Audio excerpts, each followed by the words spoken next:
Audio Jungle.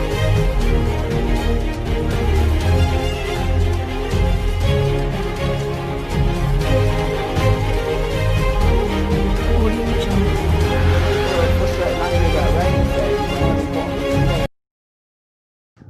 अस्सलाम वालेकुम दोस्तों, मैं हूं तारिक राय। स्वागत है आप सभी का एक बार फिर से मेरे यूट्यूब चैनल पॉलिटिकल विजन में। दोस्तों, आज हम इस वीडियो के अंतर्गत यह जानने का प्रयास करेंगे कि अधिकार क्या है और अधिकारों का विकास कैसे हुआ। तो आइए अब हम अपने टॉपिक पर आते हैं और स्टार्ट करते हैं। अधिकार क्या है? दोस्तों, अधिकार क्या है यह जानने से पहले सबसे पहले हमारे लिए इसके हिस्टोरिकल बैकग्राउंड या ऐतिहासिक पृष्ठभूमि को समझना बहुत आवश्यक है, तभी हम अधिकारों को सही रूप से समझ पाएंगे। तो दोस्तों, मानव समाज के विकास के इतिहास में एक ऐसी अवस्था थी जिसमें ना तो राज्य था और ना ही शासन, बल्कि कुछ प्राकृतिक नियमों के अनुसार ही लोग अपना जीवन यापन करते थे। या दूसरे शब्दों में हम यह भी कह सकते हैं कि इस अवस्था में लोग अपनी मनमानी करते थे, अर्थात जिसकी लाठी उसकी भैंस। इस अवस्था को प्राकृतिक अवस्था के नाम से जाना जाता है। परंतु समय के साथ धीरे धीरे मनुष्य के ज्ञान में वृद्धि हुई, जिससे मनुष्य सभ्य बना और उसने अपने ज्ञान का प्रयोग करते हुए पत्थरों के माध्यम से पहिए का आविष्कार किया और अनेक प्रकार के औजार बनाए और उन्हें बेचना शुरू कर दिया, जिससे समाज में पूंजी का उदय हुआ। पूंजी के आने के बाद समाज दो वर्गों में बंट गया। एक वर्ग जिसके पास पूंजी थी और दूसरा वर्ग जिसके पास पूंजी नहीं थी। इस प्रकार संपत्तिशाली वर्ग ने गरीब वर्ग को दबाना शुरू कर दिया, जिससे समाज में शोषण का आरंभ हुआ और यह शोषण समय के साथ बढ़ता गया, जिसके परिणाम स्वरूप समाज के लोगों ने अपने विकास और सुरक्षा के लिए आपस में मिलकर एक समझौता किया। इस समझौते को सामाजिक समझौते के नाम से जाना जाता है। इस समझौते के द्वारा एक संस्था का निर्माण किया गया, जिसे राज्य का नाम दिया गया। और इस राज्य की उत्पत्ति के बाद समाज के लोगों को कुछ अधिकार प्राप्त हुए, परंतु इसके साथ साथ उन्हें कुछ कर्तव्यों का पालन करने के लिए भी कहा गया। तो दोस्तों, अधिकारों की ऐतिहासिक पृष्ठभूमि को समझने के बाद हम निष्कर्ष के तौर पर यह कह सकते हैं कि मनुष्य एक सामाजिक प्राणी है। व्यक्ति और राज्य के संबंध में अधिकार और कर्तव्य दो ऐसे तत्व हैं जो दोनों को आपस में एक दूसरे के साथ जोड़ते हैं। तो दोस्तों, अधिकारों की ऐतिहासिक पृष्ठभूमि को समझने के बाद अब हम अधिकार क्या है यह समझने का प्रयास करेंगे। तो आइए अब हम स्टार्ट करते हैं। दोस्तों, अधिकार राजनीतिक सिद्धांत की एक बहुत ही महत्वपूर्ण अवधारणा है। आधुनिक राज्य का एक महत्वपूर्ण कार्य व्यक्ति और राज्य के बीच के संबंधों को पुनः परिभाषित करना रहा है।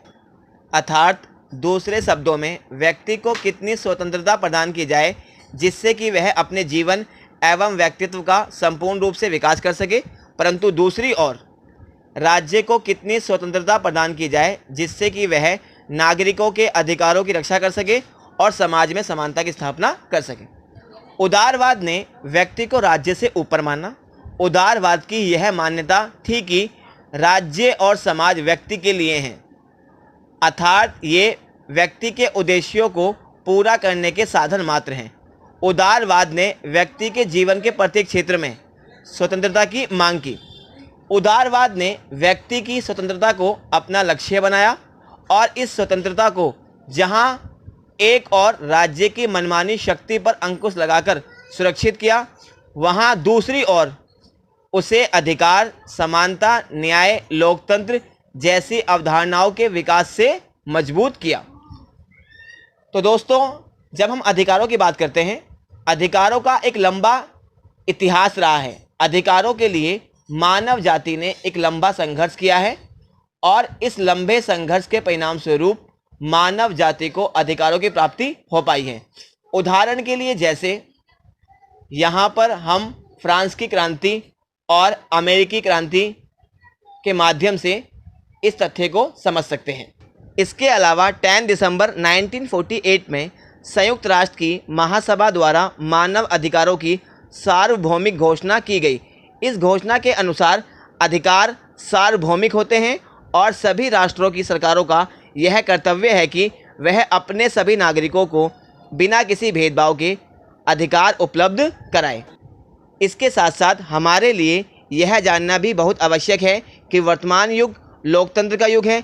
लोकतंत्र के इस दौर में समाज के विभिन्न वर्गों द्वारा नए नए अधिकारों की मांग की जा रही है। आज हम नागरिकों के अधिकारों के साथ साथ महिलाओं, बच्चों तथा अल्पसंख्यकों के अधिकारों की बात भी करते हैं। तो दोस्तों, अधिकार क्या है, इसे समझने के बाद अब हम अधिकार का क्या अर्थ है इसे समझने का प्रयास करेंगे। दोस्तों, जब हम अधिकार के अर्थ की बात करते हैं, अधिकार एक मांग है जो समाज से है, जिसे समाज द्वारा मान्यता प्रदान की जाती है और उन्हें राज्य द्वारा लागू किया जाता है और सुरक्षा प्रदान की जाती है। दोस्तों, यहाँ पर हमारे लिए एक बात और जानना बहुत आवश्यक है कि सभी दावे अधिकार नहीं होते, जबकि सभी अधिकार दावे होते हैं। तो दोस्तों, अधिकार के अर्थ को जानने के बाद अब हम विभिन्न विद्वानों द्वारा अधिकारों के बारे में जो परिभाषाएं दी गई हैं उन्हें समझने का प्रयास करेंगे, जैसा कि सामने डिस्प्ले पर मेंशन किया गया है। पॉइंट नंबर 1, लॉस्की के अनुसार अधिकार सामाजिक जीवन की वे परिस्थितियां हैं जिनके अभाव में कोई भी व्यक्ति अपने व्यक्तित्व का संपूर्ण रूप से विकास नहीं कर सकता है। इसी प्रकार एक अन्य महत्वपूर्ण विद्वान बार्कर के अनुसार अधिकार व्यक्ति की क्षमताओं के अधिकतम संभव विकास के लिए आवश्यक बाध्य दशाएं हैं। इसी प्रकार एक अन्य प्रमुख विद्वान बोसांके के अनुसार अधिकार वह मांग है जिसे समाज स्वीकार करता है और राज्य लागू करता है। दोस्तों, एट लास्ट एक अन्य महत्वपूर्ण विद्वान बाइल्ड के अनुसार अधिकार कुछ विशेष कार्यों को करने के लिए स्वतंत्रता की विवेकपूर्ण मांग है। तो दोस्तों, आज की इस वीडियो में बस इतना ही। मैं उम्मीद करता हूँ मेरे द्वारा इस वीडियो के माध्यम से आपको जो समझाने का प्रयास किया गया है वो काफ़ी हद तक आपको समझ में आया होगा।